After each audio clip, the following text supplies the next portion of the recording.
कई बार हम सोचते हैं कि हमारे छोटे छोटे कामों का दुनिया पर कोई बड़ा असर नहीं होता। हम मान लेते हैं कि हम जैसे लोग क्या ही बदलाव ला पाएंगे। लेकिन सच तो यह है कि दुनिया हमेशा उस दिशा में चलती है जिस दिशा में उसके सबसे आदर्श लोग चलते हैं। अगर किसी समाज में नेता गलत दिशा में चले तो पूरा समाज भटक जाता है। अगर कोई गुरु अपने कर्मों में सच्चा नहीं हो तो शिष्य भी अधूरे ज्ञान में उलझ जाते हैं। और अगर घर का बड़ा ही गलत आदतों में पड़ जाए तो घर के छोटे सदस्यों पर भी उसका सीधा असर पड़ता है। यही गहरी सच्चाई श्री कृष्ण ने इस श्लोक में बताई है। संस्कृत श्लोक है, यद्यदाचरति श्रेष्ठस्तट्ट देवेतरो जनः सयत प्रमाणम कृते लोकस्तदनु वर्तते। यानी कि श्रेष्ठ व्यक्ति जो आचरण करता है, सामान्य लोग भी वही करते हैं। और वह जो मापदंड स्थापित करता है, लोग उसी का अनुसरण करते हैं। इस श्लोक की गहराई वैसी है जैसे किसी शांत नदी की सतह दिखने में सरल लगती है, लेकिन यदि नीचे उतरें तो उसके भीतर जीवन की अनगिनत धड़कनें छुपी होती हैं। इसी तरह कृष्ण अर्जुन से कह रहे हैं कि समाज के श्रेष्ठ लोग, प्रतिष्ठित लोग, आदर्श माने जाने वाले लोग अपने कर्मों से ही दुनिया के लिए उदाहरण बनते हैं। और यह सिर्फ राजा या नेता पर लागू नहीं होता, यह हर व्यक्ति पर लागू होता है। जो भी किसी समूह में, परिवार में, समाज में, कार्यस्थल पर या किसी भी वातावरण में बड़ा माना जाता है, उसके कर्म दूसरों पर सीधा प्रभाव डालते हैं। इसलिए श्रेष्ठ व्यक्ति का हर कर्म जिम्मेदारी से भरा होता है, क्योंकि उसका काम केवल उसका नहीं रहता, वह उदाहरण बन जाता है। अब सोचिए, एक परिवार में पिता अगर रोज सुबह उठकर मेहनत करे, ईमानदारी से काम करे, दूसरों की मदद करे, घर वालों का आदर करे, तो बच्चे स्वाभाविक रूप से वही सब सीखते हैं। लेकिन अगर पिता आलस करे, कामचोरी करे, गलत आदतों में पड़े, तो बच्चा भी वैसा ही बन जाता है। बच्चा बोलकर नहीं सीखता, देखकर सीखता है। यही बात पूरे समाज में लागू होती है। बच्चे केवल स्कूल की किताबों से नहीं सीखते, बल्कि उस समाज से सीखते हैं जिसमें वे रहते हैं। कृष्ण यहाँ अर्जुन से कह रहे हैं कि तुम जो भी करोगे, उसका असर सिर्फ तुम्हारी जिंदगी पर नहीं पड़ेगा, बल्कि आने वाली पीढ़ियां भी उससे प्रभावित होंगी। तुम एक क्षत्रिय हो, एक योद्धा हो, एक बड़े कुल से आते हो। अगर तुम युद्धभूमि छोड़कर भागोगे, अगर तुम कर्तव्य त्याग दोगे, तो आने वाले योद्धा भी यही सीखेंगे कि कठिन समय में हथियार डाल देना चाहिए। और अगर कोई नेतृत्व वाला व्यक्ति ही अपने कर्मों से पीछे हट जाए, तो समाज टूट जाता है। इस श्लोक का एक और गहरा अर्थ है, लोग सुनते कम हैं और देखते ज्यादा हैं। आप लोगों को जितना भी ज्ञान दे दो, अगर आपका आचरण उससे मेल नहीं खाता, तो आपका ज्ञान बेकार हो जाता है। एक गुरु अगर शराब पिए और फिर अपने विद्यार्थियों को संयम का पाठ पढ़ाए, तो उसके शब्दों का कोई अर्थ नहीं होगा। लेकिन यदि वही गुरु अपने जीवन से संयम दिखाए, तो एक शब्द भी न कहकर वह सैकड़ों लोगों का जीवन बदल सकता है। इसीलिए कृष्ण ने कहा, श्रेष्ठ व्यक्ति को सिर्फ अपने लिए नहीं जीना चाहिए, उसके हर कदम में, हर निर्णय में एक जिम्मेदारी जुड़ी होती है। लेकिन यह जिम्मेदारी बोझ नहीं है, यह वही ताकत है जो समाज को आगे बढ़ाती है।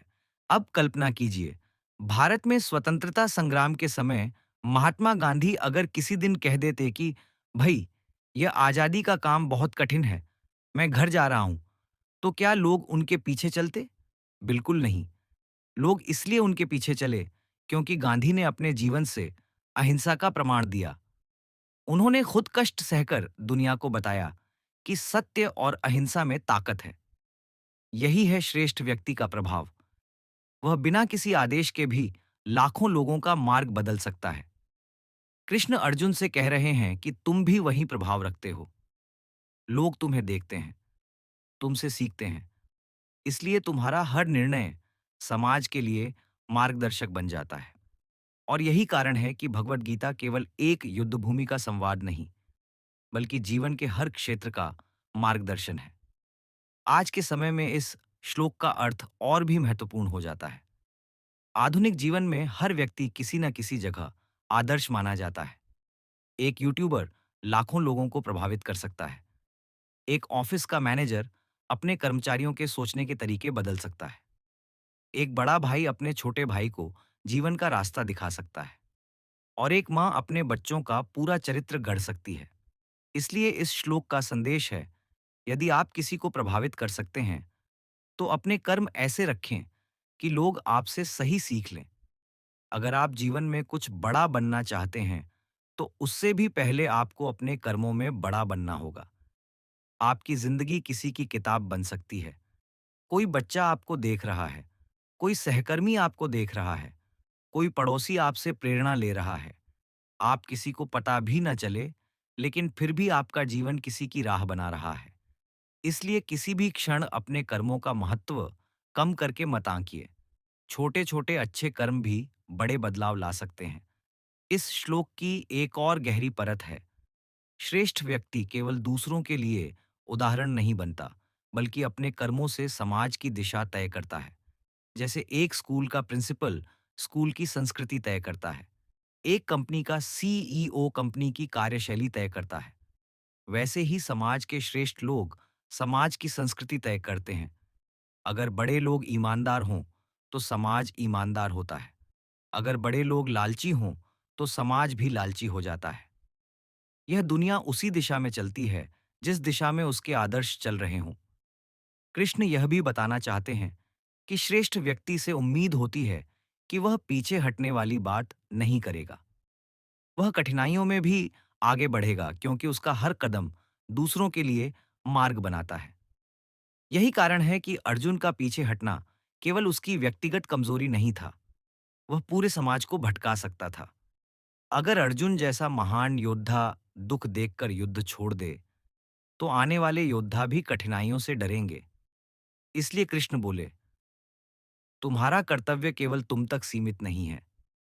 तुम एक आदर्श हो और तुम्हारे कर्म से लाखों लोगों का भविष्य बन सकता है। अब सोचिए, आपके जीवन में कितनी बार ऐसा हुआ है कि आपने किसी को देखकर आदत अपनाई हो। कभी माता पिता को देखकर, कभी किसी शिक्षक को देखकर, कभी किसी फिल्म के हीरो को देखकर। आदतें सुनकर नहीं आती, देखकर आती हैं। यही इस श्लोक की सबसे गहरी सच्चाई है। हम सब इस दुनिया में किसी न किसी के आदर्श बनते हैं। चाहे हम जाने या न जाने, चाहे माने या न माने, कोई न कोई हमें देखकर सीख रहा है। इसलिए कृष्ण का संदेश सिर्फ अर्जुन के लिए नहीं है, यह हर उस इंसान के लिए है जो इस दुनिया में जी रहा है। अगर आप अपने व्यवहार में प्रेम, शांति, अनुशासन और सत्य रखते हैं, तो आपका परिवार भी वैसा ही होगा।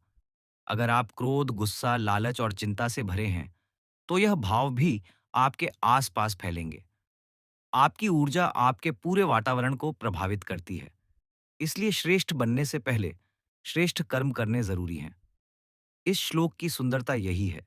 यह हमें याद दिलाता है कि जीवन सिर्फ हमारा नहीं है। हमारा जीवन एक उदाहरण है, एक प्रेरणा है, एक दिशा है। दुनिया बदलने के लिए भाषण देने की जरूरत नहीं, बस अपने कर्म बदलने की जरूरत है। जब आप बदलते हैं, तो आपसे जुड़े लोग भी बदलते हैं और यही परिवर्तन धीरे-धीरे पूरे समाज को बदल देता है।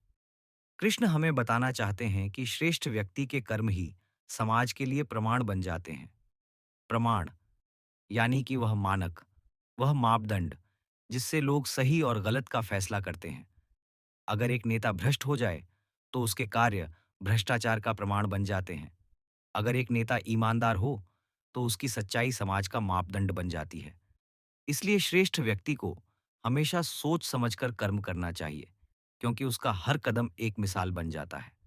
अंत में यही समझ आता है कि इस दुनिया में कोई भी व्यक्ति छोटा नहीं है। हर कोई किसी न किसी के लिए एक उदाहरण है। और जब हम यह समझ जाते हैं, तो हमारा जीवन अपने आप जिम्मेदारी से भर जाता है। फिर हमारे हर कर्म में एक गहराई, एक सोच, एक सकारात्मकता आ जाती है। और यही वह शक्ति है जो इंसान को भीतर से महान बनाती है। यह महानता दिखावे की नहीं होती, बल्कि वास्तविक होती है। यही महानता समाज को आगे बढ़ाती है। यही है इस श्लोक का संदेश।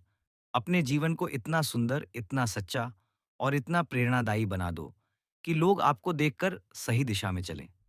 दुनिया हमेशा वही करती है जो उसके श्रेष्ठ लोग करते हैं। इसलिए यदि आप चाहते हैं कि समाज बदले, भविष्य बदले, लोग बदले, तो शुरुआत अपने कर्मों से कीजिए, क्योंकि आपके कर्म ही वह प्रकाश हैं जिनसे कई लोग अपनी राह ढूंढते हैं। धन्यवाद। जय श्री कृष्ण।